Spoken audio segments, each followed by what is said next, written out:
Subscribe करिए राजनीति उत्तर प्रदेश को और दबाइए इस बेल आइकन को ताकि आप पाए यूपी की न्यूज अपने मोबाइल पर सबसे पहले। नमस्कार, आपका स्वागत है राजनीति उत्तर प्रदेश के एक और फिर स्टूडियो में। तो चलिए शुरू करते हैं आज के फटाफट खबरों को। यूपी के प्रमुख स्वास्थ्य सचिव अमित मोहन प्रसाद ने कहा कि प्रदेश में कुल संक्रमितों की संख्या 1084 हो गई है, जिसमें अभी 959 मामले एक्टिव हैं। उन्होंने कहा कि अभी तक 108 लोग डिस्चार्ज हो चुके हैं, जबकि 1050 मरीज आइसोलेशन में भर्ती हैं। वहीं 10,234 मरीजों को क्वारंटाइन में रखा गया है। राज्य में संक्रमितों की संख्या 1000 के पार पहुंच गई है। इससे पहले महाराष्ट्र, दिल्ली, तमिलनाडु, एमपी, राजस्थान और गुजरात में मरीजों की संख्या 1000 से ज्यादा थी।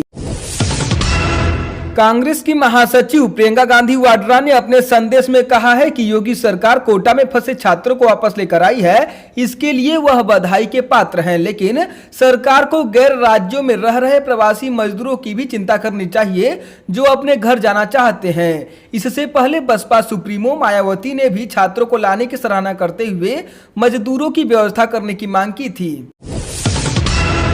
प्रमुख आबकारी सचिव संजय आर भूसरेड्डी के अनुसार आज से प्रदेश में डिस्टिलरी, अल्कोहल आधारित कंपनियां सैनिटाइजर के अलावा शराब व बियर आदि के उत्पादन का काम शुरू करेंगी। जब तक उनके परिसर में इन उत्पादों को बनाने के लिए कच्चा माल रहेगा तब तक वह इस पर काम कर सकते हैं, मगर सैनिटाइजर के अलावा शराब, बियर आदि की पैकिंग, मार्केटिंग व बिक्री पूरी तरह तब तक प्रतिबंधित रहेगी जब तक इस बारे में केंद्र व राज्य सरकार से अगले आदेश तक कोई निर्देश नहीं आ जाता। इस अवधि में अल्कोहल आधारित सैनिटाइजर की पैकिंग, मार्केटिंग, बिक्री ही अनुमन्य रहेगी।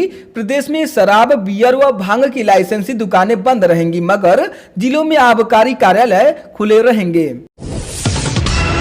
कोरोना वायरस महामारी के बीच बीते 45 दिनों में देश के विभिन्न राज्यों से उत्तर प्रदेश वापस आए लगभग 5 लाख श्रमिकों को योगी सरकार रोजगार देगी। इसके लिए एक समिति गठित की गई है, जिसमें प्रमुख सचिव ग्राम विकास एवं पंचायती राज, प्रमुख सचिव सूक्ष्म लघु एवं मध्यम उद्योग व प्रमुख सचिव कौशल विकास शामिल है। यह समिति इन श्रमिकों को स्थानीय स्तर पर रोजगार के अवसर उपलब्ध कराने की दिशा में कार्य करेगी। ललितपुर जिले के रहने वाले 43 वर्षीय साकित बिलगैया की इंदौर में कोरोना संक्रमण के चलते मौत हो गई।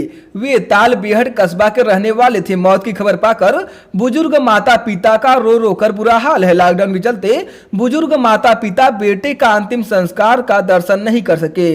मृतक की ससुराल भी ताल बेहट में है। दोनों परिवारों में मातम पसरा हुआ है। राज्य में अचानक मौसम बदल गया है। तेज हवाओं के साथ बारिश हुई और कई जगहों पर ओले गिरे। इस दौरान अंबेडकर नगर व कुशीनगर में आकाशीय बिजली की चपेट में आकर 3 महिलाओं की मौत हो गई।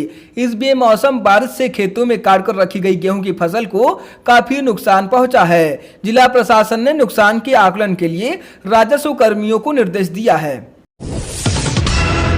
जानलेवा संक्रमण से ठीक हुए जमातियों में 2 अफगानिस्तान के और 4 भारतीय हैं। शुरुआत के दिनों में इन जमातियों ने इलाज में डॉक्टर्स का सहयोग नहीं किया था और मेडिकल स्टाफ से बदसलूकी की थी, लेकिन आज वही जमाती जब ठीक होकर अस्पताल के बाहर निकले तो उनके चेहरे पर खुशी थी और डॉक्टरों को ईश्वर का दर्जा दे रहे थे। अफगानिस्तान के एक जमाती ने कहा कि डॉक्टरों ने हमारा बहुत खिदमत किया, वाकई भारत बहुत अच्छा है।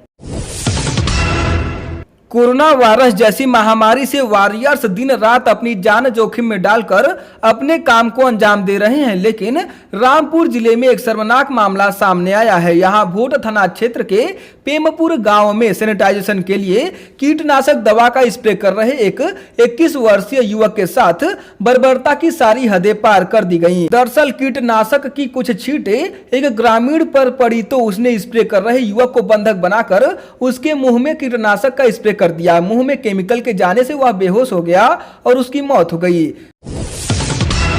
सोनभद्र जिले में एक ट्रक से 95 लोगों को पकड़ा गया। ये सभी फरीदाबाद से बिहार जा रहे थे। बॉर्डर व जिले की सीमाएं सील होने के बाद भी ये लोग पुलिस को चकमा देने में कामयाब रहे। सभी को क्वारंटाइन किया गया है। सभी की जांच कराई जाएगी। ट्रक में वैशाली जिले के 8, बांका जिले के 60, मुंगेर जिले के 24 व जमुई जिले के 2 लोग ट्रक में सवार थे।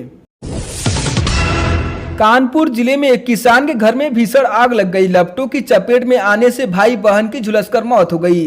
वहीं जुड़वा बहनों की हालत गंभीर है। दोनों को हैलट अस्पताल में भर्ती कराया गया है। मौके पर पहुंची पुलिस व राजस्व विभाग की टीमों ने घटनास्थल का निरीक्षण किया। अयोध्या विवाद में बाबरी मस्जिद के पक्षकार रहे इकबाल अंसारी ने कहा है कि तबलीग के जमाती देश के गद्दार हैं। वे देश में कोरोना जैसी महामारी को फैलाने की साजिश रच रहे हैं। इससे पूरे मुल्क के मुसलमानों की बदनामी हो रही है। उन्होंने कहा, हम कोरोना को फैलने नहीं देंगे। कोरोना हारेगा और देश जीतेगा। हिंदू और मुसलमान मिलकर कोरोना के खिलाफ लड़ेंगे। किंग जॉर्ज मेडिकल यूनिवर्सिटी यानी KGMU जल्द ही प्लाज्मा थेरेपी से कोरोना का इलाज शुरू करेगा। ड्रग कंट्रोलर ऑफ इंडिया ने संस्थान को अनुमति प्रदान कर दी है। KGMU को कोरोना मरीजों के इलाज का स्टेट नोडल सेंटर बनाया गया है। जहां राज्य में सबसे अधिक मरीजों के कोरोना टेस्ट हुए हैं, वहीं कई पॉजिटिव मरीज ठीक होकर भी जा चुके हैं। 94 वर्षों में पहली बार इस वर्ष गीता प्रेस से प्रकाशित होने वाली पत्रिका कल्याण के अप्रैल माह का अंक प्रकाशित नहीं हो सका। लॉकडाउन के चलते गीता प्रेस बंद है। पाठकों की लगातार मांग आ रही थी, इसलिए गीता प्रेस ने अप्रैल के मासिक अंक को अपनी वेबसाइट gitapress.org पर अपलोड करा दिया है। पाठक इस अंक को ऑनलाइन पढ़ सकते हैं। चंदौली जिले के महरौरा ग्राम प्रधान की कुछ दिनों पहले गोली मारकर हत्या कर दी गई। हत्या की साजिश में शामिल 2 लोगों को पुलिस ने गिरफ्तार कर लिया है। गांव के ही रहने वाले आरोपितों ने भाड़े के बदमाशों से प्रधान की हत्या करवाई थी। पुलिस के अनुसार घटना का कारण प्रधानी चुनाव और आपसी रंजिश से जुड़ा है। पकड़े गए लोगों ने पूछताछ में बताया कि मनोज मनबर था और बात बात पर मारपीट पर उतारू रहता था। एक आरोपित के परिवार पर उसकी गलत निगाह भी लगी हुई थी। वाराणसी जिले के दशाश्वमेध क्षेत्र में चितरंजन पार्क के सामने राजेंद्र प्रसाद घाट व दशाश्वमेध घाट पर लगने वाली सब्जी मंडी को शारीरिक डिस्टेंसिंग के तहत दूरी बनाते हुए विश्वनाथ मंदिर मुख्य द्वार के आगे तक बढ़ा दिया गया। वहीं गोदौलिया दूध मंडी को प्रशासन द्वारा मैदागिन पर स्थानांतरित करने के बाद वहां दूधियों की संख्या आधी हो गई है। कारण नया स्थान होने के चलते वहां कम खरीदार आ रहे हैं और पुलिस रात 10 बजे के बाद वहां से उनको हटा दे रही है। ऐसे में उनका दूध भी नहीं बिक रहा है और परेशान भी होना पड़ रहा है। राजधानी लखनऊ में कोरोना के बढ़ते संक्रमण को देखते हुए शहरवासी खुद अब सजग नजर आ रहे हैं। अलग अलग इलाकों में लोग अपनी गली व कॉलोनी के रास्ते को बंद करते देखे गए। मेरठ के वेलेंटिस कैंसर अस्पताल के मालिक के खिलाफ FIR दर्ज की गई है। कैंसर अस्पताल ने एक विज्ञापन दिया था जिसमें कहा गया था कि कैंसर के मुस्लिम मरीज अस्पताल आए तो उनसे अनुरोध है कि वे अपना और अपने तीमारदारों का कोरोना टेस्ट कराएं और रिपोर्ट निगेटिव आने के बाद ही यहां पर आए। इस विज्ञापन के आते ही विवाद शुरू हो गया।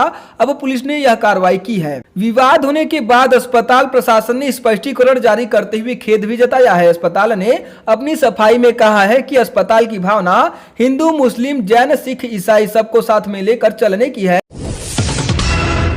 गौतम बुद्ध नगर में कोरोना वायरस के सर्वाधिक 95 पॉजिटिव केस मिलने और एक क्वारंटाइन पेशेंट के आत्महत्या करने और संक्रमण पर कोई प्रभावी रोकथाम लगा पाने में नाकाम रहने से असंतुष्ट योगी सरकार ने डॉक्टर AP चतुर्वेदी को मुख्य चिकित्सा अधिकारी यानी CMO के पद से हटाकर उनके सभी वित्तीय अधिकार ले लिए हैं। यूपी बोर्ड की हाई स्कूल और इंटरमीडिएट परीक्षा की कॉपियों का मूल्यांकन 25 अप्रैल से शुरू कराने की तैयारियों का शिक्षक संगठनों ने विरोध किया है। यूपी माध्यमिक शिक्षक संघ ने उप मुख्यमंत्री डॉक्टर दिनेश शर्मा, प्रमुख सचिव, शिक्षा निदेशक तथा सचिव यूपी बोर्ड को उनके मेल पर पत्र प्रेषित कर 25 अप्रैल से बोर्ड परीक्षा की कॉपियों के मूल्यांकन और यूपी बोर्ड के स्कूलों में ऑनलाइन कक्षा संचालन शुरू करने का निर्णय वापस लेने की मांग की है। गाजियाबाद में राज्य का पहला डिटेंशन सेंटर खुलने जा रहा है। दावा है कि यह देश का 11वां डिटेंशन सेंटर होगा। केंद्र सरकार से इसके लिए बजट जारी हुआ है। इस डिटेंशन सेंटर का निर्माण कार्य अंतिम चरण में है। शुरुआत में यहां उन विदेशी जमातियों को रखने की तैयारी है जो वीजा शर्तों का उल्लंघन कर भारत में आए हुए थे।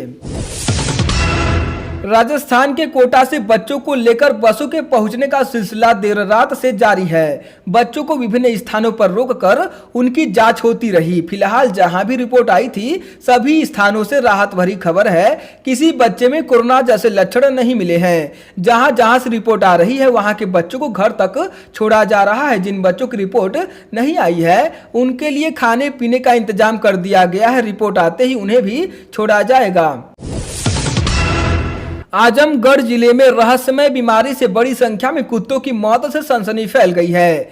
जिले की सगड़ी तहसील के अजान शहीद देवपार, सोहरया, पतार आदि गांवों में पिछले कई दिनों से लगातार आवारा कुत्ते मर रहे हैं। हालांकि शुरुआती जांच में पता चला है कि इन जानवरों की मौत केनाइल डिस्टेम्पर नामक बीमारी से हुई है, जो कुत्तों से कुत्तों में फैलती है। गाजियाबाद में विदेशी जमातियों को शेल्टर देने के आरोप में 4 लोगों को गिरफ्तार किया गया है। चारों लोगों ने इंडोनेशियाई से आए 4 पुरुष 5 महिलाओं को छिपा कर रखा था। शरण देने वाले क्वारंटाइन पीरियड खत्म होने के बाद ही गिरफ्तार किए गए हैं। साहिबाबाद थाने की पुलिस ने ये गिरफ्तारी की है।